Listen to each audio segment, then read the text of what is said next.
كتير من اللي بيتفرجوا عليا عارفين ان انا بحب محتوى الفلوجات والسفر والاماكن واكتشاف حاجات جديده. النهارده هقول لك مكان لو انت في القاهره تخرج فيه. المكان بصراحه ممتع ممتع ممتع. المكان كله تقريبا يعتبر فوق الميه لو انت بتحب برضو الاماكن اللي على الميه زي النيل او كده.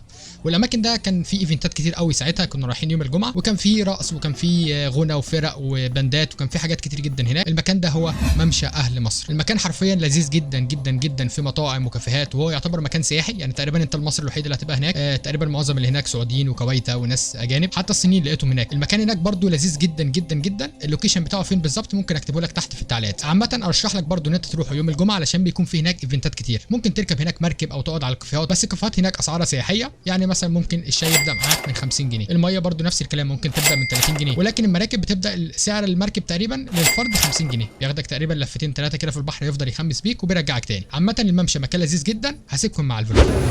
السلام عليكم شباب، عاملين معاكم منور. النهارده عندنا ده فلوج في الممشى، ممشى اهل مصر. مكان من احلى الاماكن انت ممكن تخرجها مع حد، يعني لوحدك مش هتبقى لذيذه قوي. في مراكب، عايز تركب مراكب زي ما انت شايف، الاسعار تقريبا ب 50 جنيه الفرد، وفيها طبله، فيها ناس حلوه بتاع قاعدين. عايز تعمل حاجات كتير هنا، ممكن تتمشى. الاماكن كلها هنا على الميه، يعني مالهاش علاقه بان انت تقعد في الكافيتيريا. انا واقف اهو وبص كلها ميه حواليا، انا قاعد حرفيا على ميه هنا، كلها ميه. فيها كافيهات، فيها مطاعم. هو الاكل بس اللي غالي شويه عشان بيعتبر سياحي، بس فيها كل حاجه. فيها مطاعم، مكان كله الممشى كله فوق الميه، يعني تحت هنا هتلاقي ميه، هنا ميه، مكان كله على الميه. فكتقييم هو مكان جامد جدا. النهارده كمان كان يوم الجمعه، كان في ايفنتات كتير قوي. كان في ناس بتعمل جرود، في ناس بتغني، في مهرجانات. الناس كان زحمه جدا.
فالجمعه بالذات انا برشحه لك لو انت عايز تيجي الممشى. انت لو كنت بتهتم ومالي عينك كنت هتتلم، انت لو كنت بتفهم ما تزعلوش وتدلعني من خصمك. ايوه مصطفى.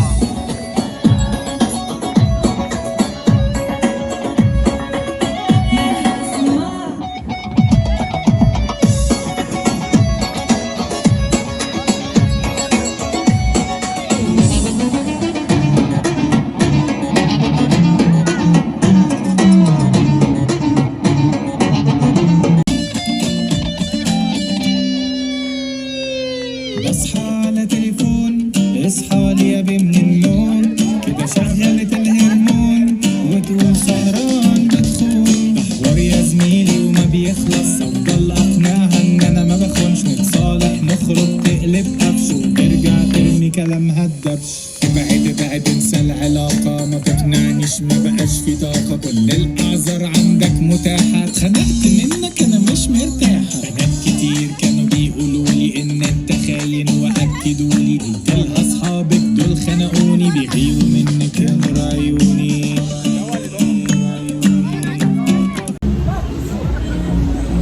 مش هنعمل كده ليه؟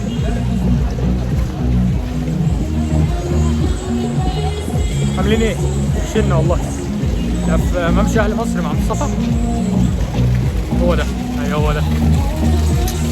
الممشى بقى تيجي في مراكب، في اكل، في شرب، في كل حاجه. بس هي احلى حاجه ان اي مكان هنا عامه حتى الاماكن المجانيه هي كلها على الميه. يعني بص كلها انت منك الميه على طول، هي دي احلى حاجه فيها يعني. بص ميه يمينك وشمالك كلها على الميه. في هنا ايفنتات بتحصل بقى بتبقى حلوه يعني. تمام جدا انبسطنا. تقريبا بتدفع تيكت دخول بس تقريبا 20 جنيه حاجه زي كده. بس يعني يستحسن ان انتوا ما تبقوش شله شباب، يعني شله شباب او ان انت ما تجيش مثلا جمعه سبت الحاجات دي كلها عشان مش هيقدروا يدخلوك. خليك ايه مثلا معاك واحد صاحبتك. المكان ده احلى لو انت مثلا جاي مع اسره، مع مامتك، مع والدتك، مع واحد صاحبتك، جاي كده جاي انت وموزه. المكان ده بحبه. بس الكافيهات غاليه شويه، لكن عامه في اعداد كمان يعني في بنكات اعداد كامله على الميه، تقدر تقعد كده تحط مثلا هاند فري تقعد كده.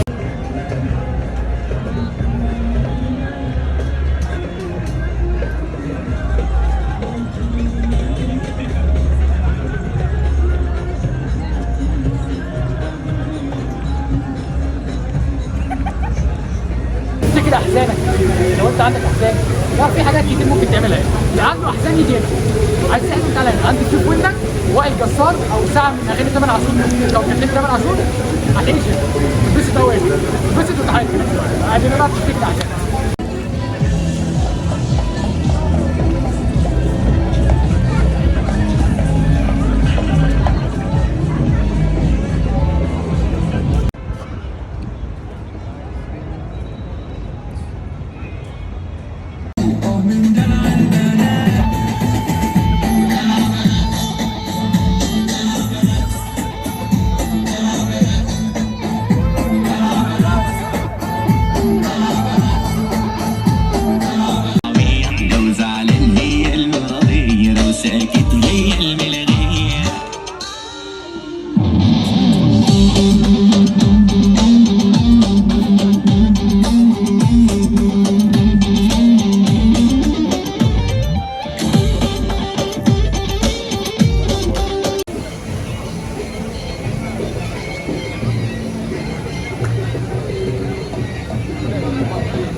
بس هو ده الفيديو. حبينا نعمل فلوج كده، انا كنت جاي اليوم عادي ما كنتش عايز اصور فلوج ولا حاجه. حبينا ان احنا نعمل يوم كده فلوج لذيذ. فما تنساش لو انت عايز المحتوى ده نكتشف لك اماكن حلوه نعمل فيديوهات بتاع، ما تنساش ان انت تعمل لايك وتشترك معانا في الفيديو، تشترك معانا في القناه.